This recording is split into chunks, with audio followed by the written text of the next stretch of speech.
This is my presentation about fatigue. Fatigue can be defined as an extreme state of physical and mental exhaustion. There are three types of fatigue. These are localized, chronic, and general. Local fatigue is specific to muscles that are used in repetitive contractions without recovery. Chronic fatigue refers to a weakened immune system, which is caused by excessive overtraining and not enough rest and recovery time. General fatigue is when we feel either physically or psychologically weak, which often occurs after training or matches. Symptoms of fatigue can be both physical and mental. Some physical symptoms include us feeling extremely tired, having achy muscles or joints, feeling pain in areas that may have been worked too hard or overtrained, and also feeling sore and not being able to move properly because of the pain that we're experiencing. Psychologically, we can also feel drained, which is when we have no desire to do anything and we just want to sleep or relax. And this is arguably the best thing to do because it will allow us to recover. Generally, the symptoms of fatigue that we can feel depend on the intensity and duration of the exercise that we do. If we participate in exercise or an activity that is long but low intensity, for example a marathon, then we would feel different symptoms of fatigue to what we would feel if we did a 100-meter sprint, which is short duration and maximal intensity. Fatigue is caused by a number of different factors.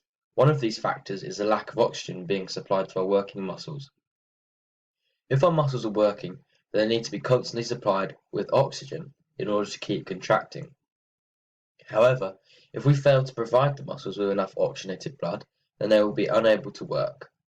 Another cause is from a buildup of lactic acid. Lactic acid is like a poison and changes the pH of our muscles and body, and our body is unable to cope with the change. The change in pH and rise in acidity causes a burning feeling, and this is what causes us to slow down and possibly lower the intensity of exercise. There are also other psychological factors, such as lack of sleep, that can also cause us to fatigue quicker than usual. If we look at different types of events, we will be able to see how the intensity and duration of an event can influence the amount of fatigue that we feel. In javelin, you only use your stored ATP, and so this becomes depleted. The ATP would become ADP, and so in recovery, your aerobic system would have to resynthesize the ATP. As a javelin thrower, you would feel almost no fatigue. You may feel a bit of localized fatigue in your shoulder area if you do numerous throws one after another, but ultimately, due to the very short duration of the event, it is unlikely that any symptoms of fatigue will be experienced. Due to there being no or minimal fatigue, it is unlikely that there would be much of an effect on performance. If you did lots of throws repeatedly, then the distance of the throw may decrease due to some localized fatigue. But if you only did one or two throws, like in a competition, then it is likely that performance will not be affected. As there would be no fatigue experienced, it is likely that we would not need to rely on either component of EPOC as a javelin thrower. However, we would suggest that if we were doing continuous throws one after another, we would need to rely on the fast component to help resynthesize our ATP stores. Recovery for a javelin throw would last seconds, as the aerobic system would resynthesize the ATP almost instantly. In a 100-meter sprint, on the other hand, which is also a maximal intensity event and short duration, you could possibly feel many different symptoms of fatigue. The activity would use our ATP system and PC system, and so both would need to be resynthesized after the event in recovery. The waste products of this event would include ADP and phosphorus, and also phosphorus and creatine. The symptoms of fatigue would kick in after the event has finished, and so the performance of the athlete would not be affected during the race. However, if they did have to do numerous sprints, then their performance would rapidly decrease, as they would not be able to run as fast due to the ATP and PC systems being depleted. There are ways of reducing the onset of fatigue in a 100-meter sprint or any maximal intensity and short duration event. This can be done by taking PC supplements. PC supplementation not only increases the size of our PC stores, allowing us to work for longer without them being depleted, but it also helps to replenish the PC system quicker after it has been used. Recovery from a 100-meter sprint would last longer than recovering from a javelin, because there is more systems being used and the duration of the event is longer. The alactic fast component of EPOC, labelled A on the diagram, would need to be used because this is the component that helps resynthesize ATP and PC stores, and this recovery would last around 2 to 3 minutes. There would also be a larger oxygen deficit, labelled E, because the 100-meter sprint is a maximal intensity event, and so less oxygen is able to be consumed. The hemoglobin that carries the oxygen to our muscles would have to travel back to our lungs so that it can become fully saturated again. And as well as this, our myoglobin stores in our muscles would need to become fully saturated again so that they can transport and store the oxygen to our muscles and give it to them when they need it. When we analyse a 400-meter run, we can see that there is a difference in both the intensity and duration of this event compared to a 100-meter sprint or a javelin throw. This event would require us to use our stored ATP, our PC system, and our lactic acid system. The source of energy that would be required would be mainly carbohydrates, and waste products would include ADP and phosphorus, phosphorus and creatine, and also lactic acid. As we can see by the table, the RER for this event would be approximately 1, because we would rely solely on carbohydrates as our fuel for energy. When participating in a 400-meter event, the athlete's liver and muscle glycogen stores will be used up and will deplete. The glucose that is stored in our liver is important because it produces blood glucose that is essential for our brain. The glycogen that is stored in our muscles also has a crucial purpose because we use it as a fuel for energy and muscle contraction. Therefore, if our muscle glycogen stores are depleted, this will have a negative effect on our performance and ultimately will cause our performance levels to decrease. Due to the event being moderate duration and intensity, we would be forced to use our lactic acid system. By using the lactic acid system, it will cause a buildup of lactic acid to form a waste product. This is a problem for us as athletes because the rising pH that it causes within our muscles. This buildup of lactic acid is what causes some athletes to feel pain in their muscles and causes them to fatigue quicker. An athlete's OBLA is the point at which their blood lactate accumulation becomes large enough to harm their performance. The point at which OBLA tends to kick in is around 4 millimoles of lactate, which we can see from the graph on the screen. As an athlete, it is important to try and prolong the event at which OBLA occurs, because it would also allow the athlete to work for longer without fatiguing. By prolonging the point at which OBLA occurs, it will also mean that their lactic threshold is larger. The lactic threshold is the point at which the athlete begins to use their lactic acid system. Therefore, by prolonging the lactic threshold, the athlete will not have to use their lactic acid system as early and won't feel the effect of lactic acid as soon. As we know, lactic acid alters the pH of our muscles due to the highly acidic hydrogen ions that are produced, which causes the burning sensation that we feel after participating in anaerobic exercise. Similarly to when athletes take PC supplements to improve the duration and recovery speed of the PC system, athletes can also take glucose supplements which help them in events where their glucose stores are depleted.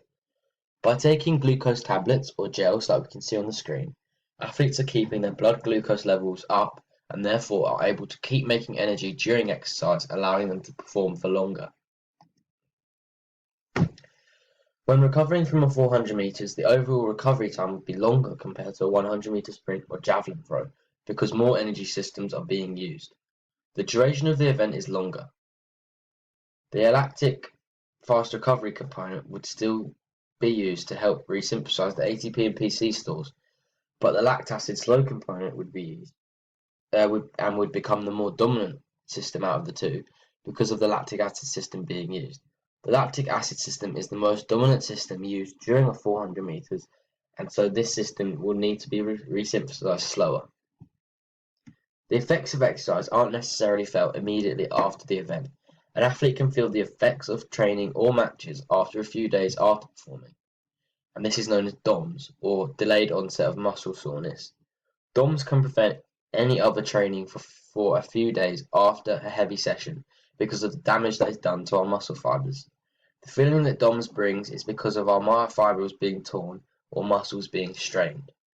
DOMS can be prevented by cooling down after an exercise and by performing static stretches and light movements after training. The lactic acid that is produced during exercise can be reused and converted back into glucose. This is done in a cycle called the Cori cycle. Glucose is initially broken down into pyruvate, which is then converted into lactate or lactic acid. This process is known as glycolysis. However, the lactate that is produced can be converted back into pyruvate by being transported in the blood to our liver. This pyruvate can then be converted into glucose, which is transported to the muscles where it can be used to make energy. This reversal process is known as gluconeogenesis.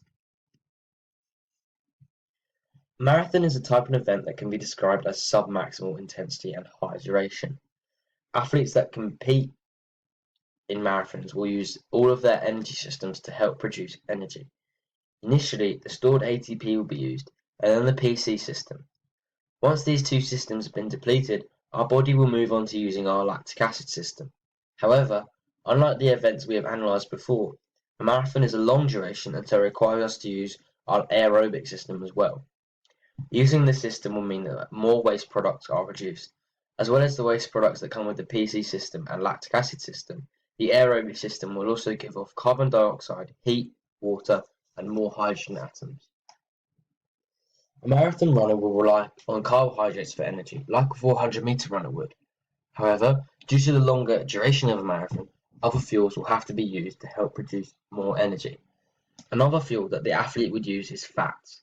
When looking at the RER value for a marathon, it would be lower than the 400-meter runner because of the combinations of fuels that are used. Therefore, we could suggest that an approximate RER value would be 0.7.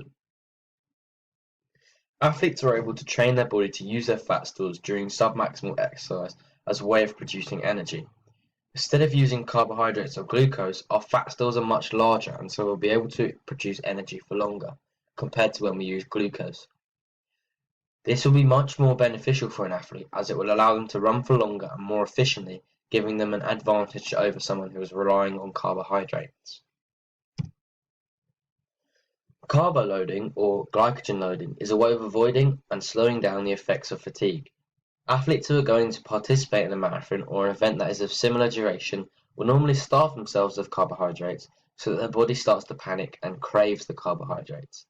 Then, 2 or 3 days before a marathon, the athlete should eat as much carbohydrate as they can so that their body takes as much energy in from the carbohydrates and stores it away in case of being starved of it again. This method means that the body is full of carbohydrate stores during the race and will be able to use these stores during the race as a fuel for energy. When we analyse the recovery period needed for a marathon runner by using the same graph as we have done previously, we can see that there are some differences between the recovery times for a marathon runner compared to the other types of athletes we have looked at. The overall duration of the recovery would take much longer due to many factors such as the duration of the event, the different energy systems that have been used, and the fuels that have been used. Because a marathon runner is required to use all of their energy systems, it means that their recovery will take longer than an athlete like a sprinter, who are only using 2 systems. The oxygen deficit for a marathon runner would be smaller because they aren't working anaerobically and so are able to take in more oxygen from the atmosphere. The epoch section of the graph would look very different for a marathon runner compared to that of a more anaerobic athlete like a sprinter or javelin thrower. This is because the dominant systems being used during a marathon are the aerobic and lactic acid systems, which get replenished through the lactic acid slow component of epoch. Therefore, the fast component of epoch would be much smaller in relation to the slow component because the systems in the fast component aren't dominant systems being used. The lactic acid slow recovery of epoch can take anywhere from 2 to 48 hours to fully recover, and so this would be shown on the graph as a very slow and steady decrease until eventually returning to resting levels. There would also be metabolic needs from an athlete.